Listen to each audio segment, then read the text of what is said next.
आपको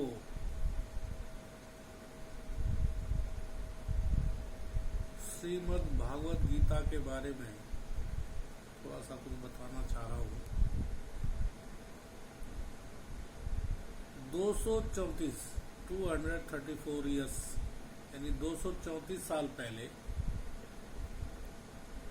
अंग्रेजों ने, जिस समय हमारे देश पर उनका राज चल रहा था, तो एक अंग्रेज थे चार्ल्स विल्किंस। तो उन्होंने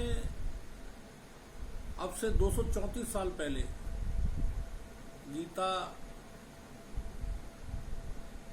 का अनुवाद अंग्रेजी में कराया। अब प्रश्न ये उठता है कि गीता का अनुवाद उन्होंने अंग्रेजी में क्यों करवाया? क्या जरूरत थी उनको अंग्रेजी में उसका अनुवाद कराने की? क्योंकि जब वो लोग यहाँ आए, उन्होंने देखा कि ये एक बहुत ही तर्कसंगत, आध्यात्मिक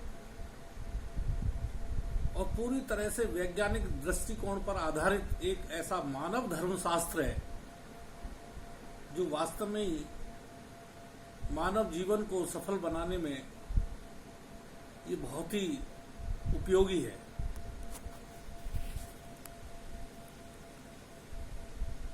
इसलिए उन्होंने उसकी उपयोगिता को महसूस किया और उन्होंने अपनी भाषा में, अंग्रेजी भाषा में उसका अनुवाद कराया और अपने देश में उसका प्रचार प्रसार भी कराया। अब ये बात बिल्कुल स्पष्ट हो जाती है, एक तरफ तो जो हमारे प्रभु ने जो एक हमारे लिए, हमारे जीवन को सफल बनाने के लिए एक मार्गदर्शन के रूप में एक उपदेश दिया महाभारत के समय पर, गीता के नाम पर हम श्रीमद् भागवत गीता के नाम से हम उसको जानते हैं। वो एक पवित्र मानव धर्म ग्रंथ है। वो किसी विशेष जाति, किसी विशेष वर्ग या किसी विशेष समाज से जुड़ा हुआ ऐसा कोई शास्त्र नहीं है। वो तो बल्कि पूरे संसार के मानव जीवन के उत्थान के लिए एक ऐसा शास्त्र है। उसमें तो पूरे संसार के जितने भी मानव हैं, मानव समाज है, सभी के उत्थान की बात उसमें है। इसलिए वो मानव धर्म शास्त्र है।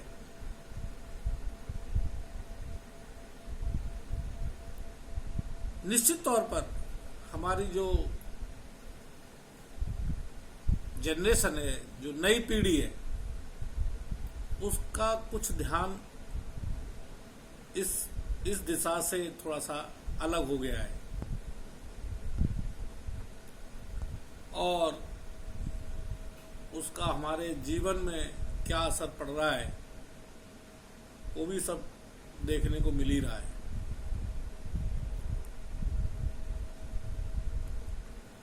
तो थोड़ा सा आगे बढ़ते हैं।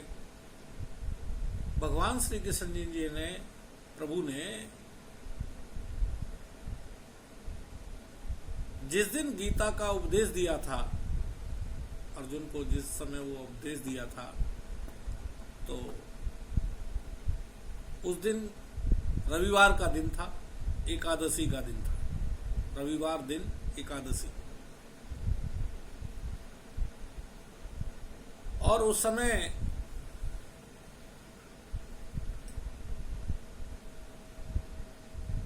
अर्जुन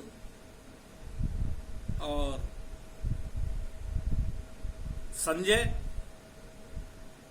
और बबरी और स्वयं हनुमान जी,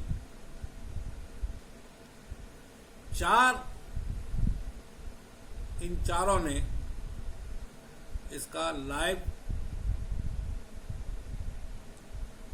पूरी तरह से सुना। अब इस जानकारी से आगे जब हम बढ़ते हैं तो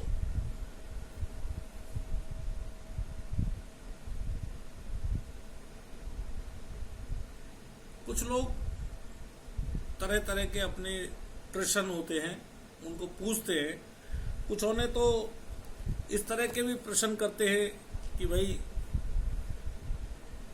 कलयुग क्या होता है, कलयुग में क्या हो रहा है, सतयुग क्या होता है, सतयुग में क्या होता है, और इस समय का जो दौर चल रहा है क्या इसमें प्रलय हो जाएगी। तो सबसे बड़ी बात यह है, ये समझने की जरूरत है कि कलयुग क्या है। कलयुग का सीधा मतलब है कि प्योरिटी का कम होना, शुद्धता का कम होना हमारे अंदर। और जब शुद्धता कम होती है, प्योरिटी कम होती चली जाती है, वो कब होती है? जब हमारे अंदर बहुत सी ऐसी विचार हमारे अंदर इस तरह के आ जाते हैं जिसमें हमारे अंदर स्ट्रेस होता है। कलयुग का मतलब स्ट्रेस से है, कलयुग का मतलब एंजाइटी से है, कलयुग का मतलब कंपैरिजन से है। हम अपना जीवन जो है दूसरे को देख करके तुलना करते हैं जीवन में। कलयुग का मतलब कंपटीशन से है, कलयुग का मतलब जेलसी से है, ईर्ष्या से है। कलयुग का मतलब किसी से घृणा करने से है, किसी का दिल तोड़ने से है, दिल दुखाने से है। तो जब हमारे अंदर इस तरह की विचारधारा या इस तरह के हमारा दृष्टिकोण बन जाता है, हम जब इस तरह के उसमें माहौल में ज्यादा रहते हैं और वो इस तरह का एक से दूसरे में, दूसरे से तीसरे में इस तरह का जब माहौल बन जाता है ज्यादा, तो उसमें निश्चित तौर पे वेरी लो वाइब्रेशन, यानी हमारा मन जो बहुत निम्न स्तर का हो जाता है, लो वाइब्रेशन पर हम पहुंच जाते हैं और सुख का अनुभव नहीं होता है।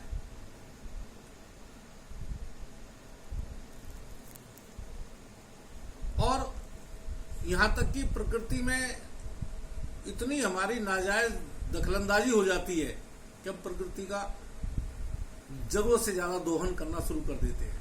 एक प्राकृतिक इम्बैलेंस पैदा हो जाता है जिसका हमारे जीवन पर बहुत बुरा प्रभाव पड़ता है।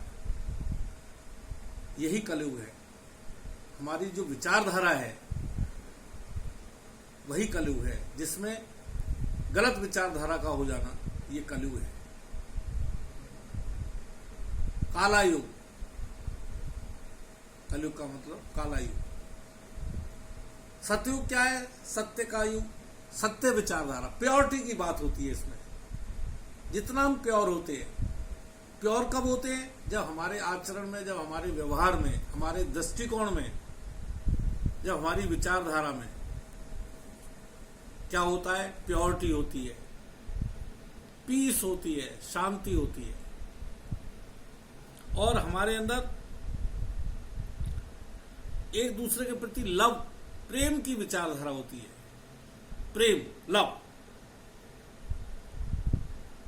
एक्सेप्टेंस, हम एक दूसरे को स्वीकार करते हैं। सहन शक्ति होती है हमारे अंदर। हमारे अंदर एक दूसरे के प्रति सहानुभूति होती है। हम एक दूसरे को सहयोग करते हैं।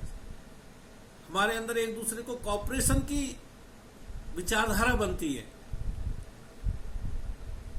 जब ऐसा होता है हमारे अंदर, तो एक सकारात्मक सोच हमारे अंदर पैदा होती है, पॉजिटिव पावर बढ़ती है। और ये जो पॉजिटिव पावर जो इंक्रीज होती है, ये जो बढ़ती है, इससे क्या होता है, हम हाई वाइब्रेशन पर पहुंच जाते हैं, हमारा मन बहुत उच्च लेवल पर पहुंच जाता है और इससे हमें सुख का अनुभव होना शुरू हो जाता है।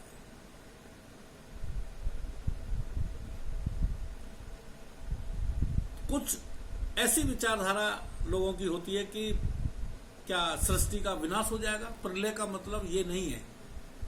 प्रलय का मतलब ये है कि हम कलयुगी विचारधारा में जो जीवन जी रहे हैं, उस विचारधारा से हम निकल करके सतयुगी विचारधारा में प्रवेश करना, विचारों का परिवर्तन होना।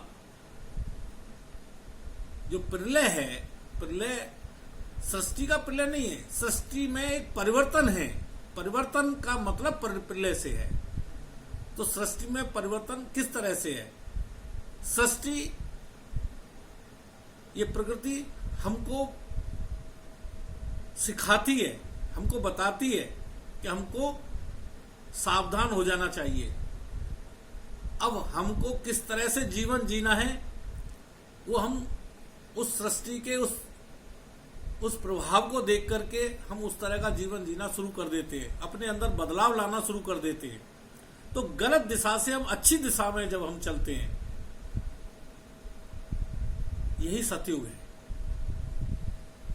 तो सतयुग तो हमारे वैचारिक विचारधारा से है। अगर किसी को सतयुग की तरफ बढ़ना है, तो ये उसकी स्वयं की सोच के ऊपर निर्भर है कि वो अपने अंदर सतयुगी विचारधारा पैदा करे, उसका अभ्यास करे और उसी विचारधारा पर फिर वो चले, उसका अनुसरण करे। और जब हम सभी लोग इसी तरह की विचारधारा में ज्यादा से ज्यादा संख्या में हो जाते हैं, तो कंबाइंड एक जो एक हाईएस्ट जो वाइब्रेशन होती है, जिसमें खुशी ज्यादा मिलती है, हम उस लेवल पर पहुंच जाते हैं।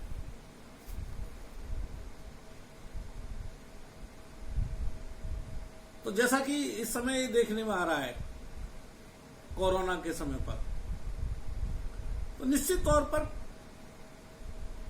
हमें ये बहुत अच्छी तरह से समझ लेना चाहिए कि हम स्वामी नहीं है इस संसार में, हम मालिक नहीं है। नेचर या प्रकृति ही मालिक है। हमें नेचर के हिसाब से चलना है, उसके अकॉर्डिंग अपने को हमें चलाना है, उसके अकॉर्डिंग हमको चलना है। और जबकि हमने गलत फहमी हमें ये हो गई है कि हम मालिक हैं, हम जो चाहें सो करते रहेंगे और होता रहेगा। ऐसा नहीं है, ऐसा नहीं हो सकता। हम मालिक नहीं है।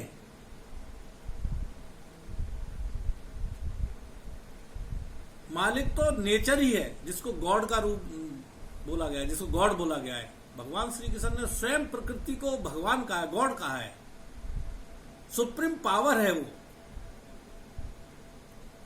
हम उसको चैलेंज नहीं कर सकते।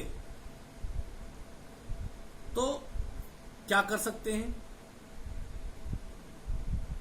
हम अपने को नियमित और संयमित कर सकते हैं प्रकृति के हिसाब से। और जब हम गलत ट्रैक पर चले जाते, गलत रास्ते पर चले जाते, तो यही प्रकृति हमको सिखाती है कि हमको कैसे रहना है, हमको एहसास कराती है। तो निश्चित तौर पर ये जो एक समय है, ये जैसे कोरोना का ये जो समय है, ये हमको प्रकृति सिखा रही है, या यूं कहिए एक खुला निमंत्रण हमको दे रही है कि अब आप मेरी बात को समझो, और समझने के मेरी बात को समझिए और इस तरह का जीवन जीना शुरू करिए। और इससे आपका भला होगा और सृष्टि का भी भला होगा। तो परिवर्तन हमारे जीवन में भी हो रहा है, परिवर्तन सृष्टि के अंदर भी हो रहा है। सृष्टि के अंदर बहुत से परिवर्तन हो रहे हैं। बहुत से पक्षी जो नजर नहीं आते थे, दिखाई नहीं देते थे, पॉल्यूशन की वजह से जैसे गायब हो गए थे, अब उनकी आवाजें सुनाई देना शुरू हो गई है। पॉल्यूशन का जो लेवल है, स्तर है, जो लगभग पिछले 20 सालों में भी कभी इतना कम नहीं पाया गया, वो उतना कम लेवल का पॉल्यूशन रिकॉर्ड किया जा रहा है। तो कहीं ना कहीं एक प्रकृति का हमारे लिए संदेश है, और उस संदेश को हम सही दिशा में, पॉजिटिव डायरेक्शन में, सतयुगी विचारधारा में हम लेकर के जाएं तो निश्चित तौर पे हमारा सबका जीवन जो है बहुत खुशहाल होगा, और इसमें कोई दो राय नहीं, खुशहाल ही होगा। आगे आने वाला जो समय है वो खुशहाल जीवन जीने का ही समय आ रहा है, और निश्चित तौर पे हम बहुत कुछ सीख रहे हैं, और उस सीख से जो है हम सभी का जीवन जो है खुशहाल ही होने जा रहा है। धन्यवाद।